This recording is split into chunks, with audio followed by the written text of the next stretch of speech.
OID Digital TV presenta su programa para empoderar a los emprendedores y empresarios en la era digital por el canal de YouTube. Conducido por profesionales experimentados de larga trayectoria.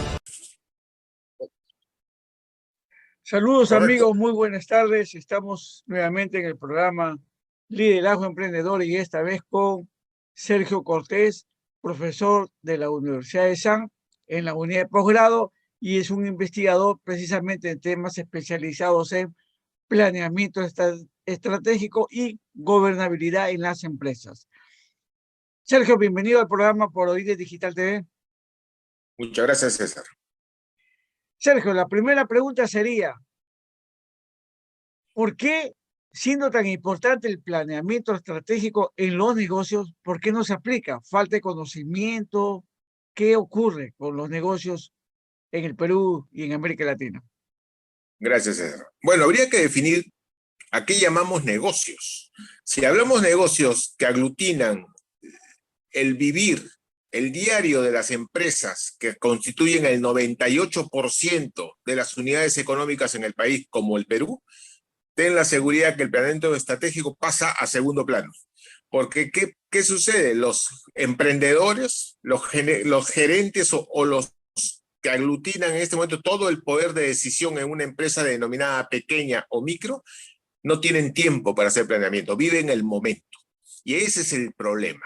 Yo pienso, puedo entender que un microempresario, un pequeño empresario en pleno desarrollo, quizás en ese momento el planeamiento no está como un plato del día, pero no solamente del día, sino para el futuro. Pero los medianos empresarios no, los grandes empresarios no.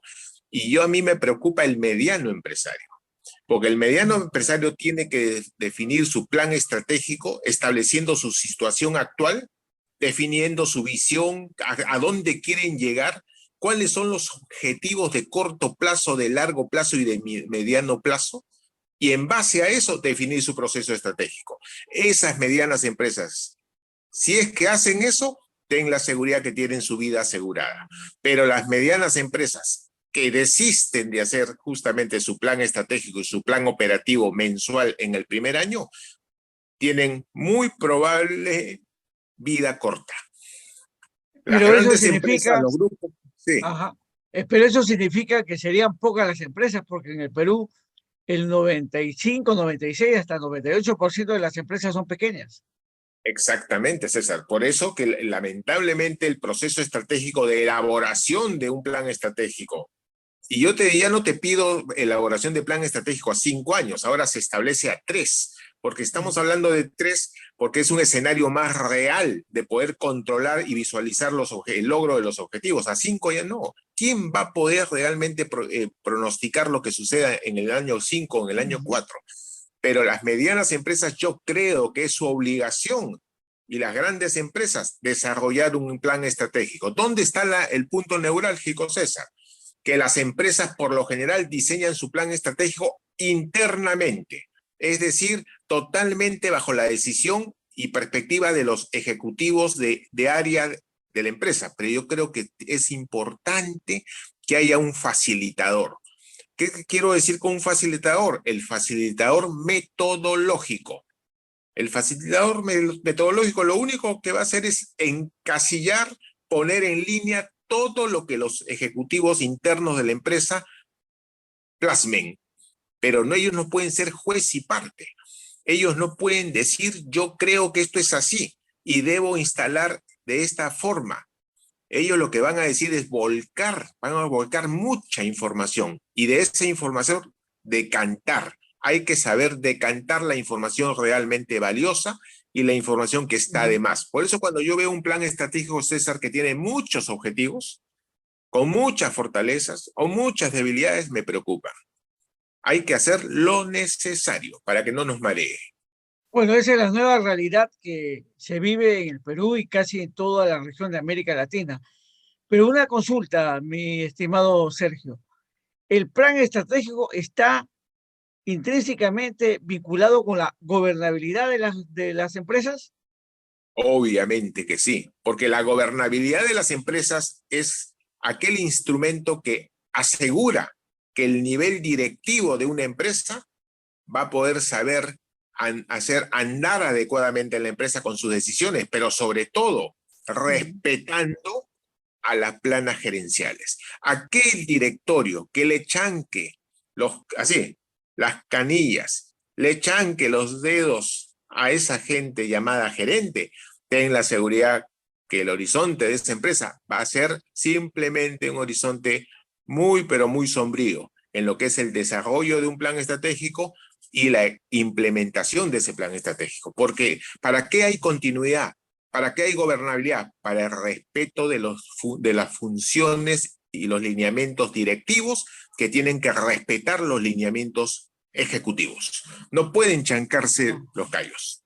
En el caso de las empresas públicas o empresas paramunicipales que son propiedades de los gobiernos regionales o de las municipalidades, muchas veces se corre el peligro político de interferir en las decisiones de las gerencias, ¿cierto? Exactamente, exacto, claro que sí. Y justamente ese es el problema. Por eso que los gerentes, ¿cómo crees que pueden trabajar los gerentes bajo un escenario de que van a estar siendo cuestionados permanentemente por directores que se creen gerentes?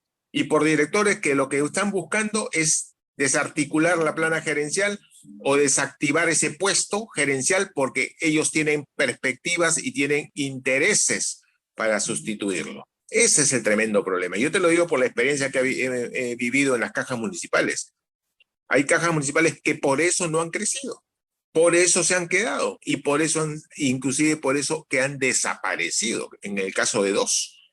Pero ha habido cajas que están en un proceso importantísimo de desarrollo patrimonial, empresarial, de capital humano. ¿Por qué? Porque supieron respetar la gobernabilidad.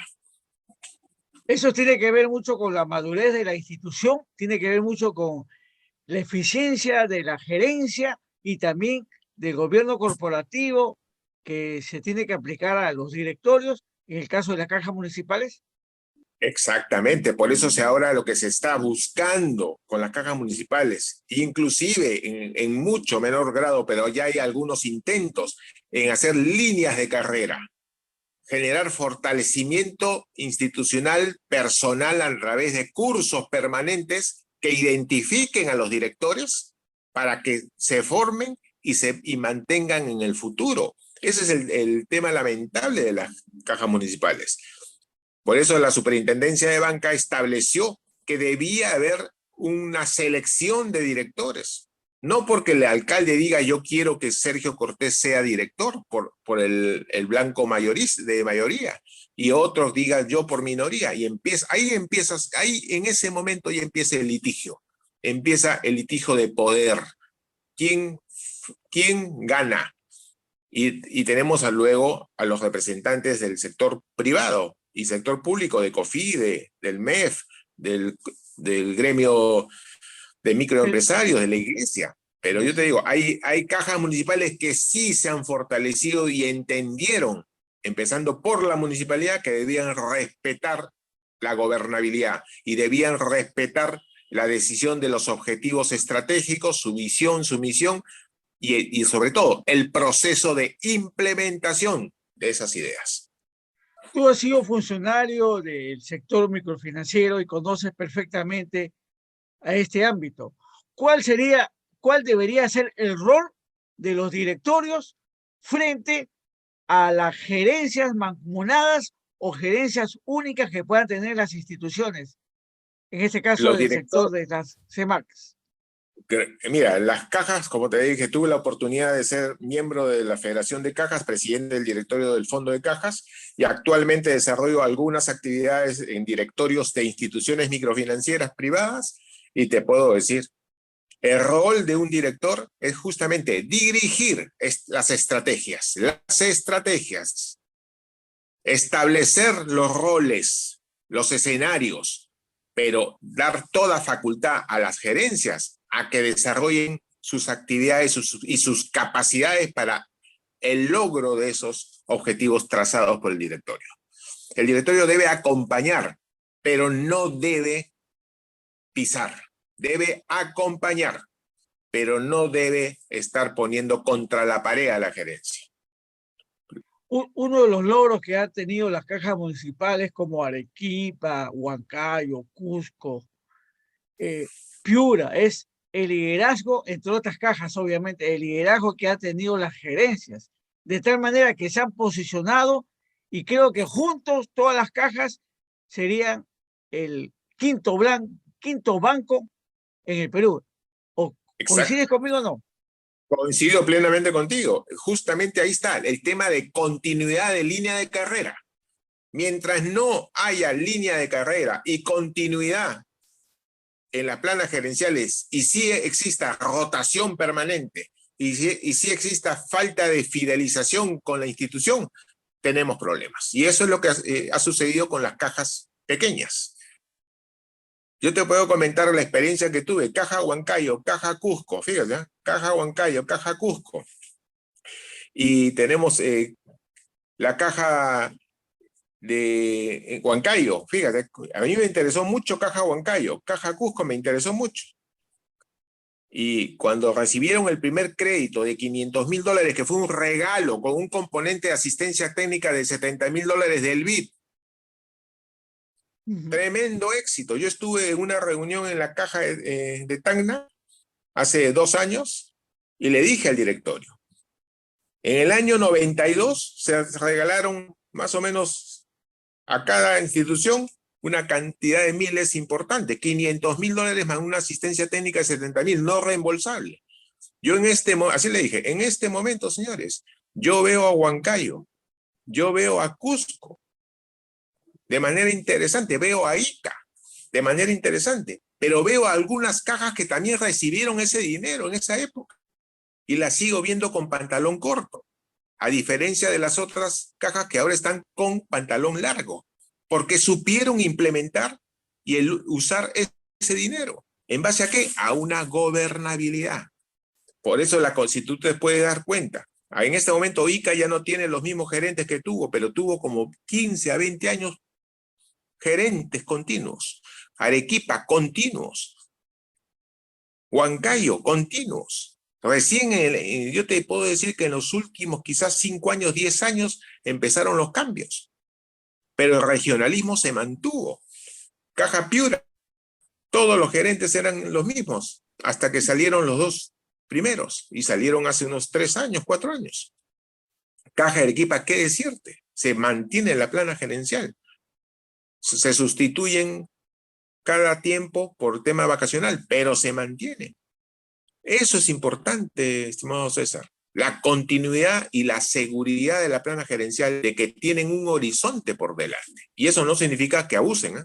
Para eso está el director, para que los acompañe. Entonces podemos afirmar, Sergio, que la continuidad administrativa y de gestión en las entidades microfinancieras, especialmente en las cajas municipales, es la clave del éxito en sus organizaciones. A ver, yo diría que es muy importante, pero no gravitante. ¿Por qué? Porque también que haya un gerente de 25 años tiene sus pros y sus contras. ¿Tiene sus riesgos? Claro que tiene sus riesgos. ¿Por qué? Porque ese gerente es un poco reacio al cambio. Y a veces en este momento, César, todos sabemos que a nivel digital el tema del cambio tecnológico es una necesidad. Y a veces un gerente que tiene 25 años de trayectoria en el mismo lugar y ha sido un gerente mancomunado que ha pasado por todas las especialidades del caso, cree que es el Dios de la verdad y se siente un poco reacio al cambio o en la inyección de capital extranjero o privado externo. También ha sido una situación un poco complicada de aceptación. ¿Por qué? Porque Sergio Cortés piensa que de repente que se inyecte capital de agentes externos, nacionales y sobre todo internacionales, puede traer cambios a los intereses de ese gerente, cambios en la toma de decisiones de ese gerente, y se siente reacio. ¿Qué decirte pues de los directores o los alcaldes? Van a decir, ya no es mi hijo, ahora soy hijo, pero tengo un padrino sumamente importante y de dinero. Entonces, ahí vienen los problemas, estimado César. ¿Cómo evitar que los directorios interfieran en las decisiones internas de las cajas municipales, sobre todo decisiones políticas. Nombrando directores que no sean políticos, nombrando directores de experiencia en el sistema financiero. De esa manera, si tú entras y eres una persona no muy capacitada y entras a un directorio plenamente reconocido en el sistema, ten la seguridad que vas a pensar 2 veces antes de actuar de una manera inadecuada. Pero si tienes a la mitad más uno de ese directorio de la misma línea que tú, puedes hacer bastantes cosas malas. Ahora, también hay excelentes directorios, directorios técnicos, directorios que conocen la realidad de las instituciones microfinancieras, que es una gran ayuda para las gerencias. Claro que sí, obviamente que hay directorios, te lo vuelvo a decir, hay directorios muy interesantes de las cajas. Yo te puedo decir que hay directorios que me saco el sombrero, pero hay otros directorios de otras cajas, lamentablemente, que dejan que desear. Pero espero que la superintendencia ya dio una disposición legal, que todavía no se implementa en un 100%, pero los primeros pasos ya se han dado. ¿Qué cosa es? Capacidad técnica y experiencia mínima en el sistema financiero. Y no solamente en el financiero, en el microfinanciero. Es decir, vamos a tener más adelante directores especializados precisamente en el tema de las microfinanzas. Exacto, y esa es una necesidad que asegura la continuidad y la gobernabilidad de una empresa y la continuidad técnica de los ejecutivos. ¿Habría la posibilidad más adelante que el sistema de cajas se fusione y logren, bueno, una sola institución, como ocurre con un solo logo, con una sola marca, como ocurre en otros países, y ser instituciones más sólidas que los bancos? Muy buena pregunta. Yo te comento, hace 20 años, cuando estuvimos en España, viendo ante el Instituto Mundial de Cajas en Bruselas, viendo las posibilidades, en lo que es el INCA y lo que es la SECA, la Confederación Española de Cajas, ver la posibilidad, fíjate, hace 20 años, de que haya una inyección de capital extranjero para poder ver la posibilidad de fusionar y consolidar al sistema de cajas, hubo cierta posición de reserva en la toma de decisiones de algunas cajas peruanas que querían mantener su regionalismo, mantener su independización. Y eso en este momento, estimados César, ya no es posible. Yo confío de que en los próximos años, de corto tiempo, algunas cajas tengan que fusionarse. Yo tengo una teoría, que esta caja, llamada Caja Municipal de Ahorro y Crédito, debería ser no más de 5 cajas y manejarse de manera regional. Manejarse de manera regional.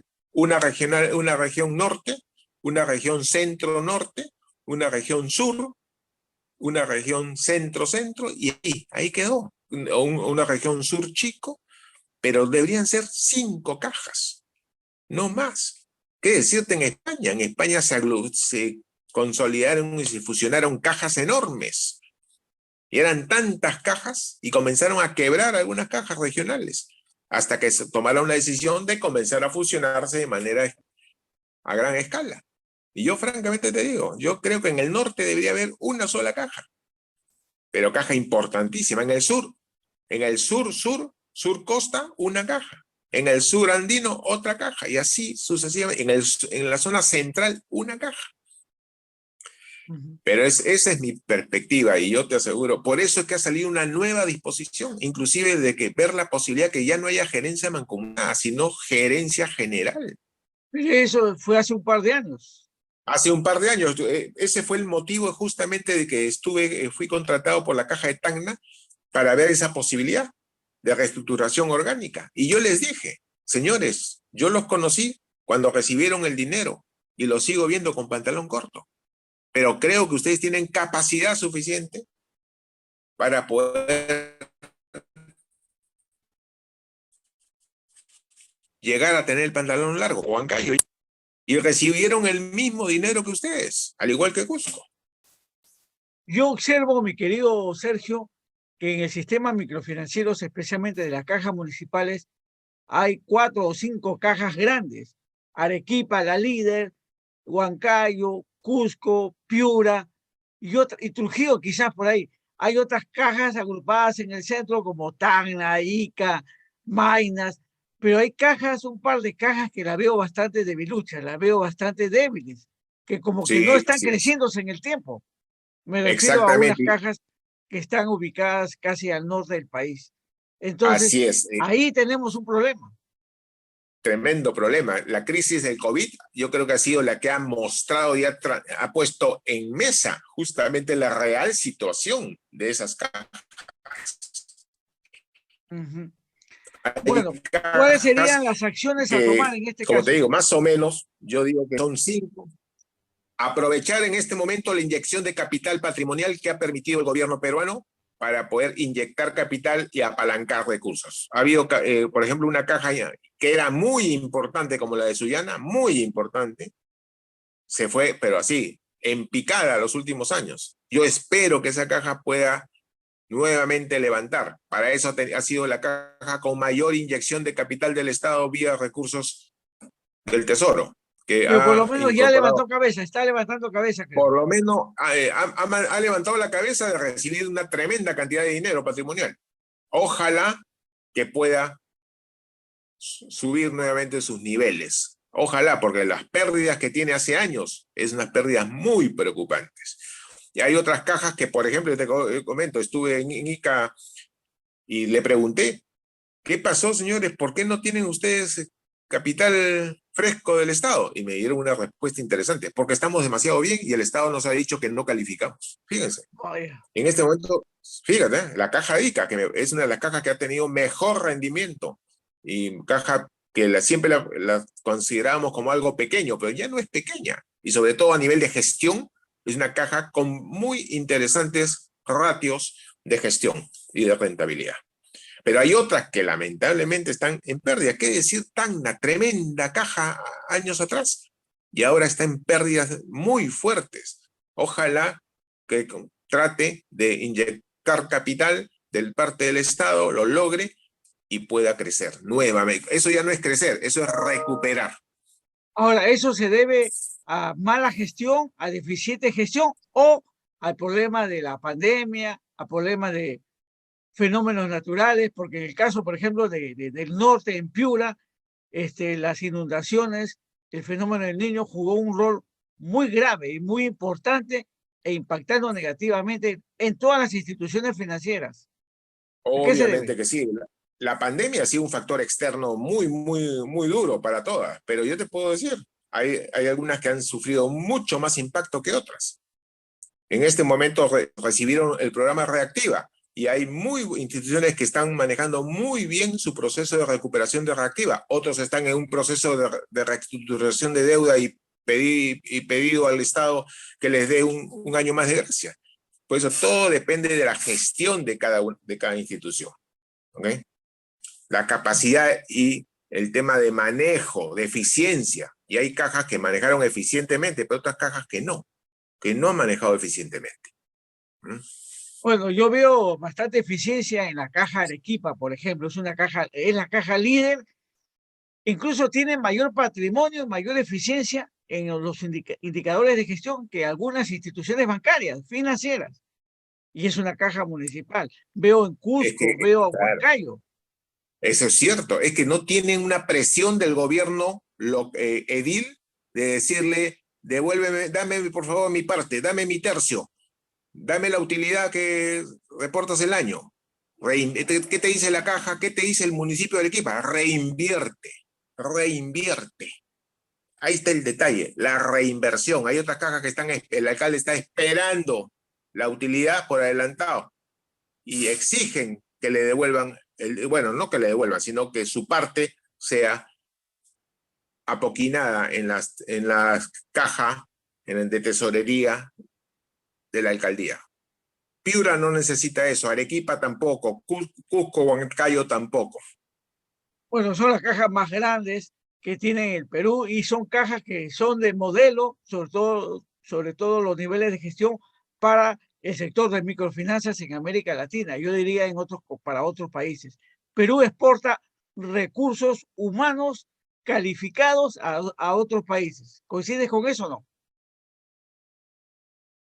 Coincido plenamente con eso. El capital humano y la metodología de las cajas municipales y del sector microfinanciero en el Perú nos ha llevado a por octavo año consecutivo a estar como país, el país líder junto con Colombia para lo que es el apetito de riesgo de los inversionistas internacionales en microfinanzas.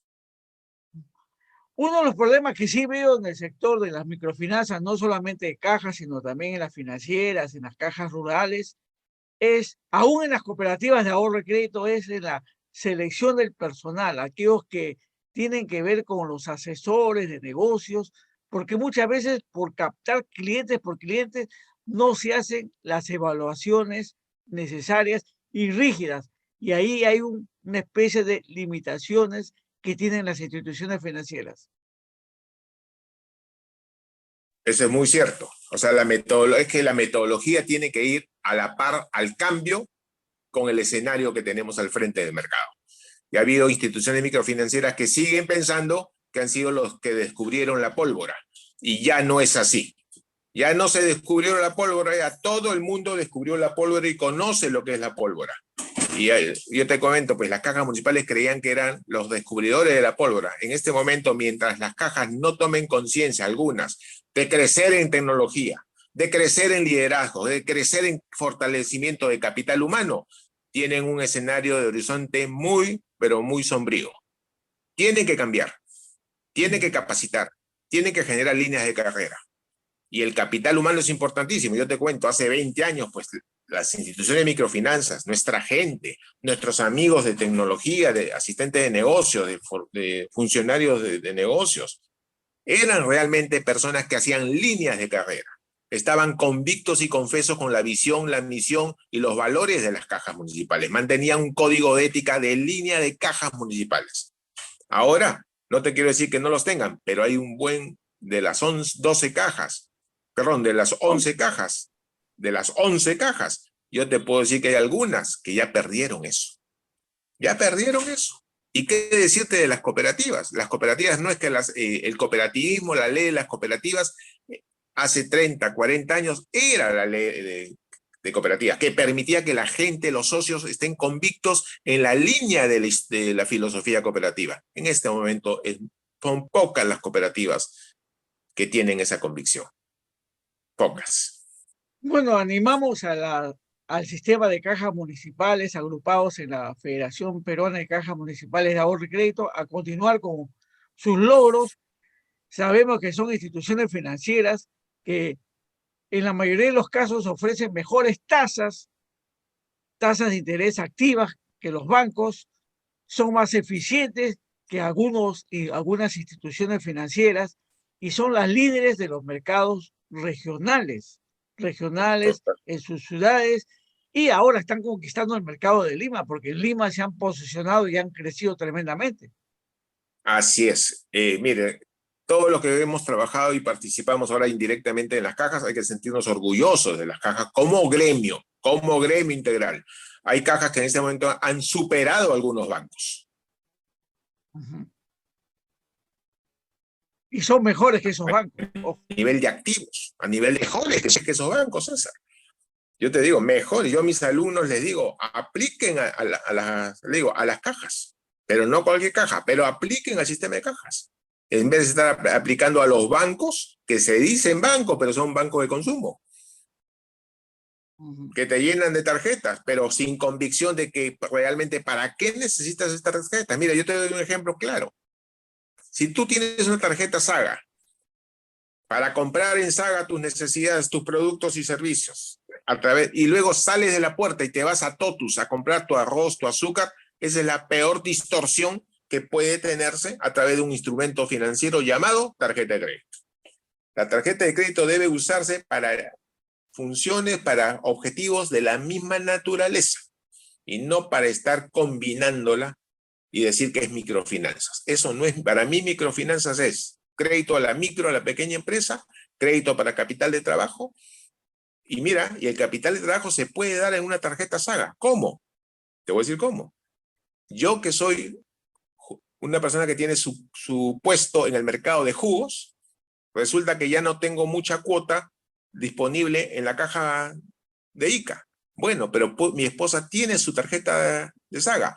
Voy a Saga y le digo, ahora compra licuadoras en Saga. Así le digo, licuadoras, compra otros instrumentos de cocina que yo lo uso no para la casa, sino para mi negocio. Y fíjate cómo esa tarjeta sí está permitiendo adquirir productos para el negocio.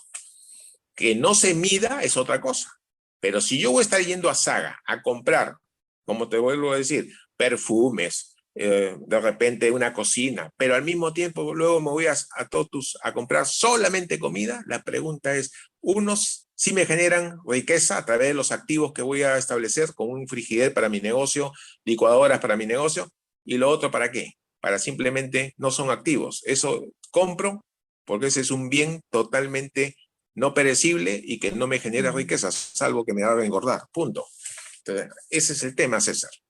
Bueno, tenemos que reconocer que el verdadero espíritu de las microfinanzas nació y está en las cajas municipales, como que también empezó con las ONGs, me acuerdo los IDESIS de Susana Pinilla, Claro, así antes de las es. cajas. Entonces, el verdadero espíritu de las microfinanzas nació y está vigente en el sistema de cajas municipales, que es la aliada principal a la micro y pequeña empresa.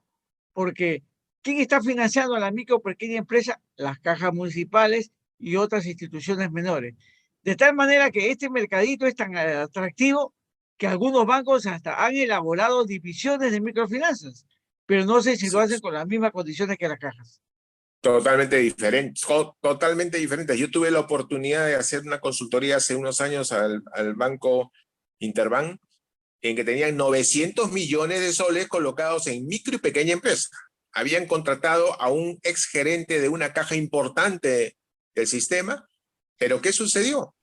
Tenían a un Sergio Cortés como funcionario de negocios senior, pero que colocaba créditos de 100.000 soles, de 10.000 soles y de 1.000 soles. O sea, era un especialista en micro, en pequeña y en mediana. Totalmente inconsistente esa estrategia. Tomaron una decisión al final de los 900 millones. O tenían solo pequeña o tenían solo micro, pero no podían tener funcionario de negocio para los dos tipos de tamaño de crédito, porque estaban yendo con una morosidad muy alta, sobre todo ¿en qué? En pequeña empresa. Bueno, deseamos que el sistema de cajas sea un sistema, como dice su nombre, exitoso, que continúe con esa línea y felicitamos a las instituciones financieras que de una manera u otra están siempre apoyando al sistema de cajas municipales. Tus palabras Así finales, mi es. querido Sergio. Bueno, César, gracias antes que nada por la oportunidad que me brinda de transmitir un poco la pequeña experiencia que se tiene y seguir apostando por el sistema microfinanciero. Apostar por el capital humano del sistema microfinanciero y apostar por la filosofía y la cultura institucional del sistema microfinanciero. ¿En base a qué? A una adecuada gobernabilidad que asegure la continuidad y la estabilidad y tranquilidad de la plana gerencial. ¿En base a qué? Al logro de objetivos de corto, mediano y largo plazo. ¿En base a qué? Adecuados planes estratégicos y planes operativos plasmados, con realidad de por medio. Bien, agradecemos a Sergio Cortés, profesor de la unidad de posgrado de la Universidad de San. Es un experto en planeamiento estratégico y también en temas de gobernabilidad corporativa y empresarial. Obviamente que hemos tocado el tema del planeamiento y la gobernabilidad en el sistema microfinancieros, especialmente del sistema de cajas. No será la primera ni la última vez, pero vamos a seguir tocando estos temas porque es de vital importancia para nuestros lectores y televidentes. Les agradecemos a nombre de la OIDE, Organización Internacional de Emprendedores, OIDE Digital TV, y les habló César Sánchez Martínez en el programa Liderazgo Emprendedor. Muchas gracias. Gracias, Sergio. Gracias, César. Es un gusto. Hasta luego. OIDE Digital TV presentó su programa para empoderar a los emprendedores y empresarios en la era digital por el canal de YouTube.